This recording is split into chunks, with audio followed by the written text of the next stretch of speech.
Shalom saudaraku dalam Tuhan. Saudara, Ustadz Nababan di video berikut ngetes kekuatan Alkitab dengan cara yang salah, dengan cara yang konyol dan tidak masuk akal. Nah, saudaraku dalam Tuhan, sebelum kita lanjut pembahasan, mari kita melihat cuplikan videonya. Dan mohon bantuan saudara klik tombol like dan juga share video ini sebanyak-banyaknya untuk mencerdaskan orang-orang yang menonton video ini. Berikut videonya. Begitulah kita kalau menghadapi orang Kristen. Mentok sampai di situ nggak juga terlihat imannya. Terakhir kita pakai tes energi. Apa? Tes energi. Mau dibuktikan? Coba satu orang yang anak muda tampil ke depan, yang badannya besar, tangannya gede, badannya besar. Kalau maju ke depan satu orang saja. Anak muda. Yang tangannya besar, jangan yang kecil. Yang tangannya besar, yang gemuk. Ya silakan. Yang merasa dirinya besar maju ke depan. Ya, boleh, silakan dua orang, silakan maju ke depan. Ya, silakan maju ke depan. Kita coba tes energi dalam rangka pembuktian agama siapa yang benar. Coba abang tangan begini, lurus begini.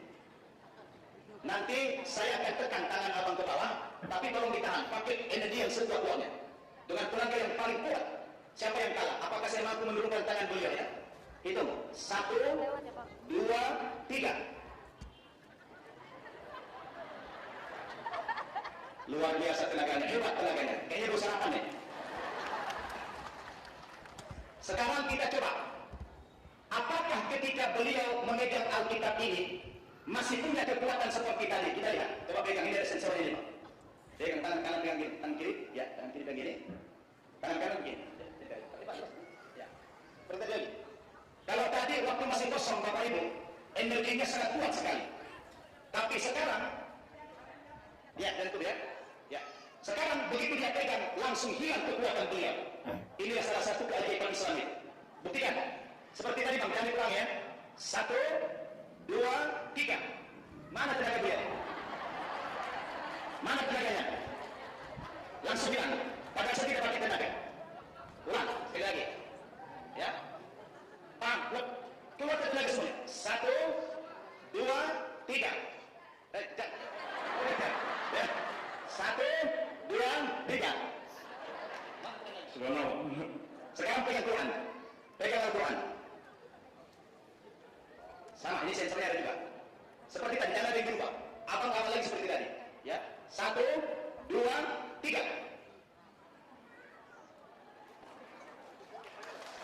Subhanallah. Apa yang? Ya. Subhanallah. Kenapa? Karena ini kebenaran. Allah berikan kekuatan yang luar biasa. Karena ini bukan kebenaran, langsung tidak ada energi sama sekali. Allah Akbar. Satu lagi, terima kasih. Satu lagi, beliau, coba. 3. Sakit tangan saya, Pak. Salah ya? Sekarang beliau baca. Saran dari kecil. Sekarang dibaca satu ayat saja. Bebas yang mana membacanya? Bebas yang mana?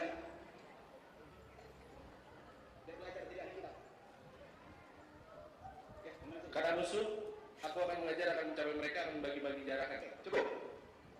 Dibaca pun langsung hilang energi. Tes lagi, jangan ada di luar lagi. Turunkan tenaganya. 1, 2, 3. Lagi, Ustaz. Lagi, oke. Tahan ya. Ya. 1, 2, 3. Iya. Hilang langsung. Coba baca Al-Fatihah. Auzubillahi minasyaitonir rajim. Bismillahirrahmanirrahim. Alhamdulillahirabbil alamin arrahmanir rahim. Coba. Tadi. Tahan lagi. 1, 2, 3. Subhanallah. Apa bahasa? Kuat. Subhanallah. Saya ya. Ini kalau kita melawan orang Kristen pakai logik, pakai dalil-dalil ini yang tidak mempan, pakai logik tidak kuat lagi. Terakhir tes energi pakai ini. Insya Allah kau goyang menandang insya Allah ya. Insya Allah Bapak Ibu, ini aja ceramah dari saya, bukan ceramah, cerita-cerita dongeng. Mudah-mudahan ini dapat menyemangati kita, karena dari tadi Ustazah sudah banyak ilmu diberikan, Ustaz Insan sudah banyak ilmu. Kita hanya sekarang memperagakan bukti keunggulan agama Islam dari energinya maupun dari aspek yang lain. Bila kita hidayah. Wassalamualaikum. Baik, saudara Tuhan, itu videonya. Di video tadi kita melihat bagaimana seorang Ustadz Nababan ya menguji kekuatan Alkitab di dalam masjid dengan cara yang salah dan konyol serta tidak masuk akal. Karena cara beliau menguji kekuatan Alkitab sebenarnya merupakan hal yang tidak benar, saudara dalam Tuhan. Kalau mau menguji kekuatan daripada Alkitab, silahkan baca isi Alkitab itu sendiri dari Kejadian sampai Kitab Wahyu. Maka di sanalah ada firman Tuhan yang memberikan kekuatan bagi setiap orang yang membacanya. Kalau tidak percaya, silahkan buktikan. Ya, silahkan baca Alkitab ya dari Kejadian sampai Wahyu, dan saudara mengerti akan kebenaran firman Tuhan, mengerti bagaimana Tuhan menolong menyertai umatnya, menyertai bangsanya, membebaskan bangsanya dari orang-orang yang jahat terhadap mereka. Bagaimana Tuhan memberikan kekuatan bagi bangsanya untuk melewati berbagai tantangan hidup, sehingga iman saudara dikuatkan, diteguhkan.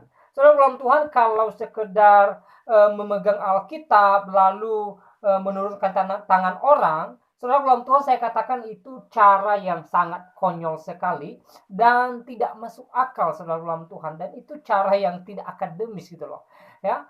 Nah, sekali lagi, kekuatan Alkitab ada di dalam Alkitab itu sendiri ya. Silahkan baca isi daripada Alkitab, silahkan baca firman Tuhan yang ada dalam Alkitab itu, maka itu yang memberikan kita kekuatan. Karena firman Tuhan berkata, Alkitab atau firman Tuhan ya lebih tajam dari pedang bermata dua. Ya, itu jelas saudara dalam Tuhan, artinya bahwa Alkitab atau firman Tuhan yang tertulis di dalam Alkitab memberikan kekuatan bagi setiap orang yang membaca dan merenungkan firman itu, serta melakukan dan hidup menurut pesan Tuhan di dalam firman Tuhan itu sendiri, atau di dalam Alkitab itu sendiri. Dan itu pasti memberikan kekuatan buat saudara yang membaca Alkitab. Saudara dalam Tuhan, saya kasih contoh. Ketika saya pribadi mengalami berbagai goncangan, mengalami berbagai masalah, mengalami berbagai tekanan, rintangan hidup. Dan saudara dalam Tuhan, apa yang saya lakukan? Saya kembali kepada firman Tuhan, saya baca Alkitab, sehingga ketika saya sudah mulai lemah, ya, firman Tuhan menguatkan saya, mengingatkan saya bahwa Tuhan menyertai saya, ya, bahwa Tuhan tidak pernah meninggalkan saya. Walaupun di saat genting sekalipun, walaupun di tepi jurang sekalipun, bahkan di dalam maut sekalipun, Tuhan menolong saya. Ya, firman Tuhan mengingatkan saya bahwa Tuhan tidak pernah meninggalkan saya dan Tuhan ada bagi saya ketika saya berserah kepadanya. Dan saya percaya apa yang saya alami, saudara pasti alami ketika saudara membaca, merenungkan, dan melakukan firman Tuhan. Percaya bahwa firman Tuhan yang ditulis dalam Alkitab adalah firman Tuhan yang benar, yang adalah bersumber dari mulut Tuhan sendiri. Saudara dalam Tuhan, contoh lain kalau kita melihat dalam Alkitab, ya, kisah daripada Daniel, bagaimana Daniel difitnah lalu dimasukkan ke dalam gua singa, dan Tuhan datang menolong Daniel sehingga dia tidak dicakar oleh singa, ya. Dan akhirnya banyak orang yang memuji, memuliakan nama Tuhan melalui keajaiban Tuhan dalam kehidupan Daniel, ya. Saudara dalam Tuhan, itu juga memberikan saya kekuatan ketika saya mengalami berbagai goncangan, ketika saya tidak berdaya. Ya, firman Tuhan mengingatkan saya bahwa Tuhan ada buat saya, sebagaimana Tuhan ada bagi Daniel. Tuhan yang sama ada menolong saya. Hal yang terpenting berserah kepadanya. Ya. Jadi sekali lagi, ya, kekuatan daripada firman Tuhan bukan terletak ketika kita pegang Alkitab. Tidak, saudara dalam Tuhan. Kita tidak bakalan menemukan kekuatan Alkitab atau firman Tuhan yang tertulis dalam Alkitab dengan hanya memegang Alkitab. Tidak sama sekali. Tetapi ketika kita membaca, merenungkan, hidup menurut firman Tuhan yang tertulis dalam Alkitab, maka disitulah ada kekuatan yang memberikan kita kekuatan baru, bisa melewati segala badai kehidupan. Jadi apa yang dilakukan oleh Ustadz Nababan di video tadi merupakan cara yang salah, ya, cara yang konyol dan tidak masuk akal sama sekali. Tidak masuk akal sama sekali. Jadi jangan pernah berharap ketika saudara pegang Alkitab lalu saudara menganggap saudara ada kekuatan dari Tuhan. Tidak, saudara dalam Tuhan. Tanpa saudara melakukan firman Tuhan, tanpa saudara hidup menurut firman Tuhan, saudara tidak bakalan mendapatkan kekuatan daripada Tuhan. Tetapi sebaliknya, ketika saudara membacakan firman Tuhan, merenungkan firman Tuhan, melakukan firman Tuhan, hidup menurut firman Tuhan di dalam Alkitab, maka itulah yang memberikan saudara kekuatan, ya, kemampuan untuk melewati segala tantangan hidup, sehingga saudara menjadi orang yang menang di dalam Tuhan. Jadi jangan mengikuti apa yang dikatakan oleh Ustadz Nababan tadi. Jangan mengikuti atau jangan percaya dengan cara Ustadz Nababan tadi membuktikan kekuatan Alkitab. Itu cara yang salah. Tetapi cara yang benar adalah baca firman Tuhan dan alamilah kuasa Tuhan dalam kehidupan saudara melalui firman Tuhan yang saudara baca. Nah, saudara dalam Tuhan, kiranya video singkat ini memberkati kita, menguatkan iman kita, dan membuat kita semakin teguh di dalam Tuhan Yesus. Tuhan Yesus memberkati kita semua. Shalom.